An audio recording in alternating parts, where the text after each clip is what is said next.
Now I'm going to make these two demonstrations quick to demonstrate that a vacuum does suck.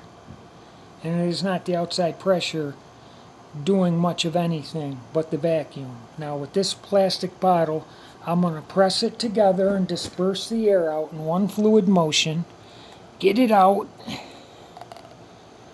and then put it against my skin. And it'll suck my skin in to the jar or bottle. Okay, so there's a vacuum I created in there, and it sucked the skin of my arm into it and is now affixed. Now, toilet paper to show that no outside pressure is pushing that bottle against my skin. Do you understand that?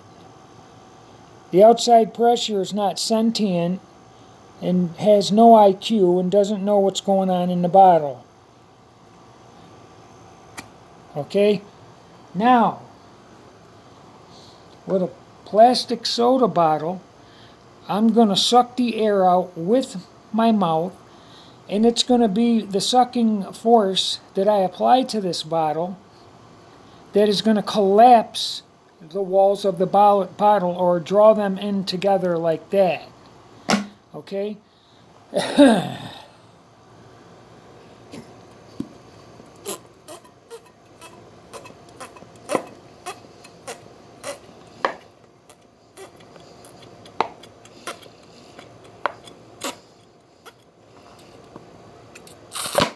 Okay? I hope you've seen that. But these two demonstrations prove that vacuums suck. Okay, and it is not the outside pressure collapsing the walls of this plastic bottle. It is me sucking it, sucking the air out with my mouth on the top and sucking the air out that brings in the walls of the bottle together like that. It is not the outside pressure doing that. Okay, now I know air has weight, of course. Now, do you really think that 100 miles above your head that all that air is going to crush you? Because that's what they're literally saying that the air above your head is weighing down and it would crush us. That would be ton upon tons of air if the sky goes up as high as they say. They say that gravity pulls down the mesosphere, the ionosphere, and pulls it down, which contradicts so many gas law. Boyle's gas law, Avogadro's gas law. It's just ridiculous. These people, these teachers, are unwittingly deceiving you. They don't know they're doing it because they honestly believe what they were taught is true. Okay? So when someone asks me, is everyone lying? I say no. They are only teaching what they believe to be the truth. Okay? We were programmed to instantaneously believe our teachers and people in white lab coats, to believe they are far, far smarter than us. Okay? Now, a vacuum does suck, and the only reason they give you this misinformation, because if they didn't, you know how hard it would be? There would be no animation or CGI on the earth that could explain away a big giant ball covered with gas, oxygen, and clouds that in itself was in an infinite universe vacuum. An infinite vacuum universe. That could never work. Okay? The infinite vacuum universe would strip all the gas from the outside surface of the earth all the way down to the ground. So they lie to you and tell you that a vacuum is inert and doesn't do anything, the absence of air. That's a lie. When you suck all the air from this bottle with your mouth on it and sucking it all in, that force I'm creating, that negative force, sucking it out, pulls the walls of this bottle in on itself like that. It is not the outside pressure doing that. I'm going to do it again. And mind you, to watch the bottle, and that it will collapse, and I'll try to cap it with my tongue to contain it. And then you can hear the pop when I release of the air being sucked in.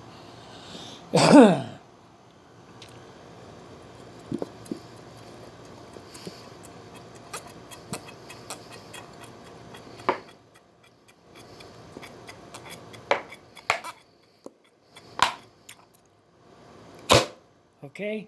I hope you've seen that. Okay, it is not the outside pressure doing that. Now, what prompted me to make this video again is I forgot the guy's name. He's a good dude because I like most of the things he says on his channel.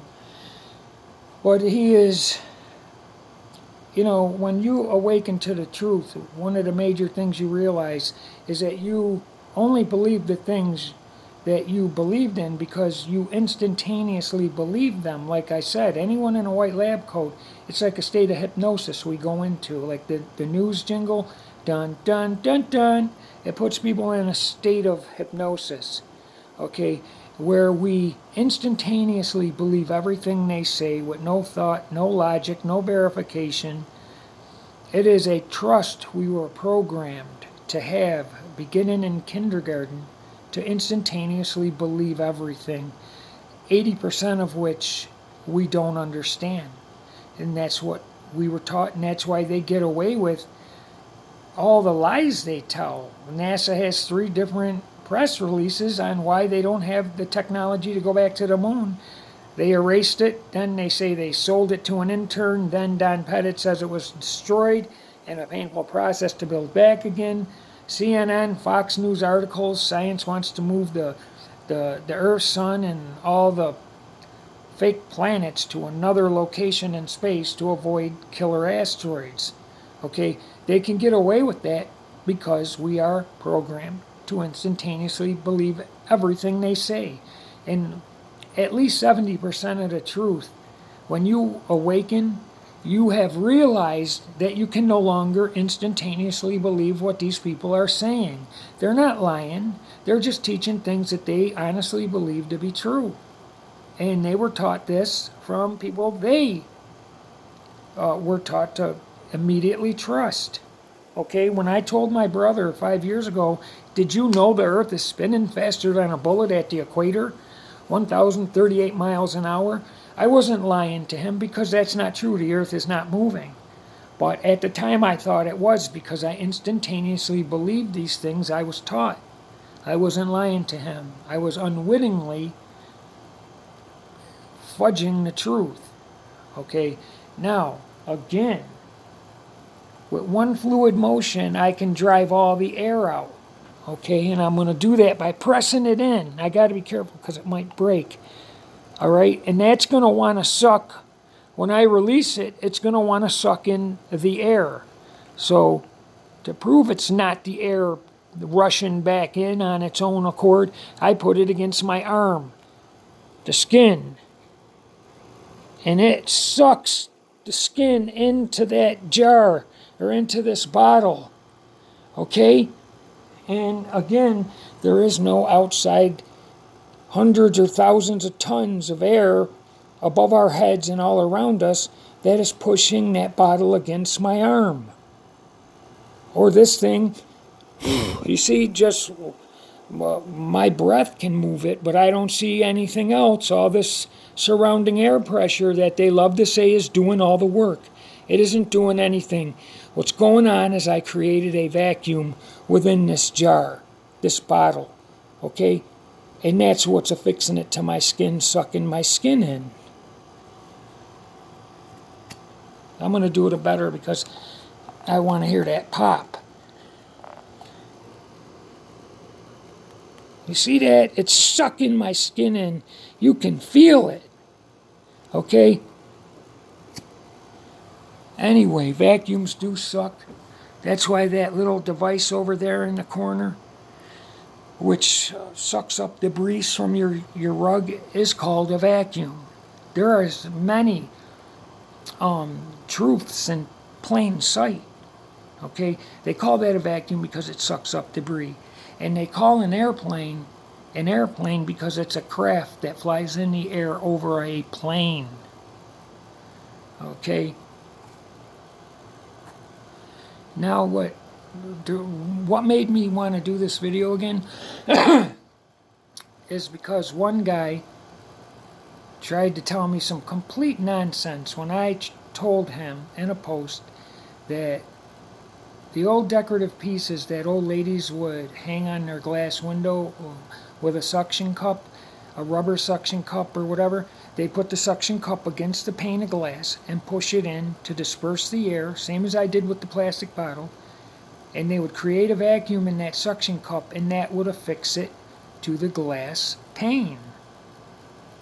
You put the suction cup on the glass, push it in to push the air out, and it affixes to the glass pane by sucking to it. So this guy turns around like 2 days later, I get a response, and he asks me a question: why don't suction cups work in a vacuum? And I promise you, that gave me an instant headache. As soon as I finished reading that, within a half a second, a headache emerged because of the stupidity. There's two problems with what he's talking about. First of all, the first problem is he's talking about things in a vacuum chamber and trying to use them to prove what's going on out in the real world, an environment full of oxygen. Okay, so you can't use something that is not realistic to prove or disprove something that is realistic. We don't live in a vacuum. And the second thing is, there needs to be air to create the vacuum with a suction cup or the plastic medicine bottle, because you push the air out. You understand? And you create the vacuum. You push the air out. Okay? You push the air out of it. You got to create a space that is available volume. That this thing is filled with air. But when I squeeze it together, I push the air out, and I'm making available volume that will want to be filled. And when I put it against my arm, it sucks in the skin and affixes to my arm. Okay? So that's why it won't work in a vacuum, because first of all, we don't live in a vacuum, and second of all, you need air to push out to create the vacuum.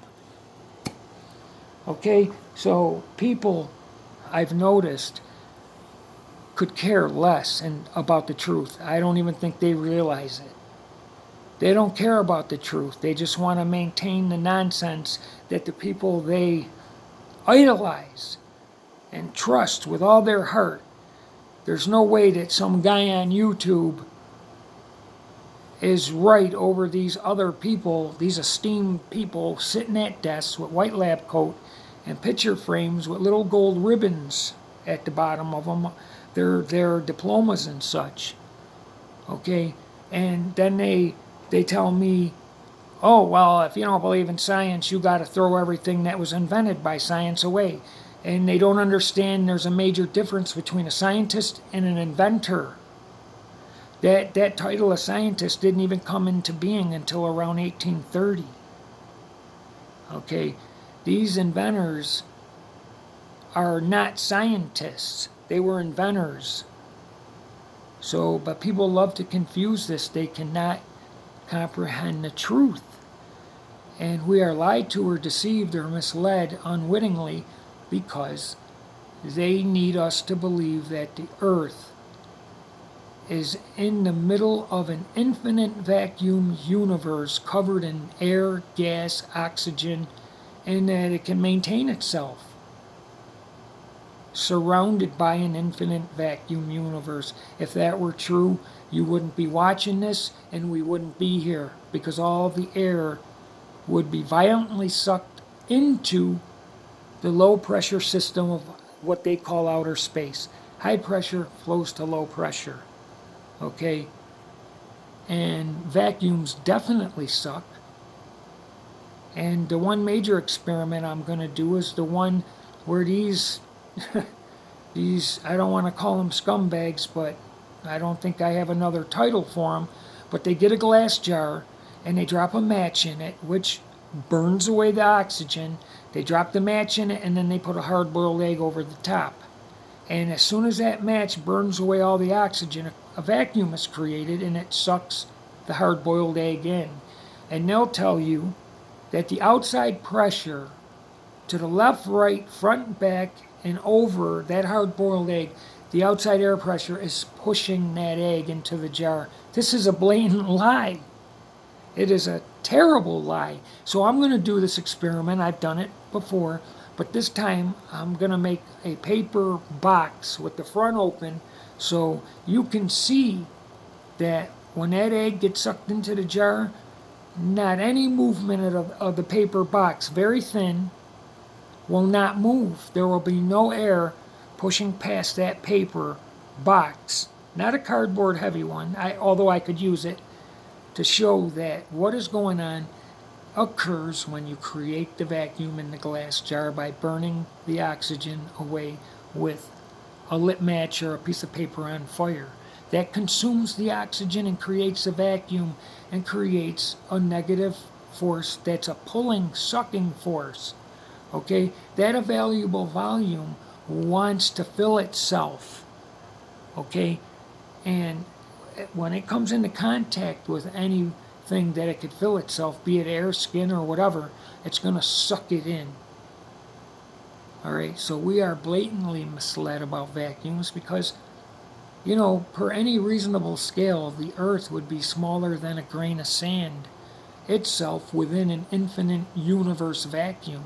No force or occurrence of gravity or electromagnetic power could overrun or overturn or override an infinite universe vacuum. Okay? We wouldn't have any gas on this Earth. Okay? That's ridiculous. And there's not, you know, thousands of tons of air above my head is not crushing me. Okay, if the outside pressure was pushing that plastic bottle against my arm, the toilet paper would have been also pushed with it against the jar. Okay, get a plastic soda bottle and suck all the air out of it, and you will see that your motion of sucking the air out is what's drawing in the soda bottle's walls to meet in the middle. It's not outside pressure doing that. Okay, and you are creating a vacuum by sucking. And when you if you can catch it on time and stick your tongue in there, your tongue will keep that a vacuum, and you'll feel your tongue being sucked in to the plastic soda bottle. Okay, so people need to wake up. Okay, you can't, when you decide to stop instantaneously believing what these people say, and only believe it until you can verify or understand it with your own logic, that's what has to occur to learn the truth. It can't be 70%. It has to be 100% personal verification of what you are believing. You cannot instantaneously believe it. It's not true. Vacuums do suck. And that's that.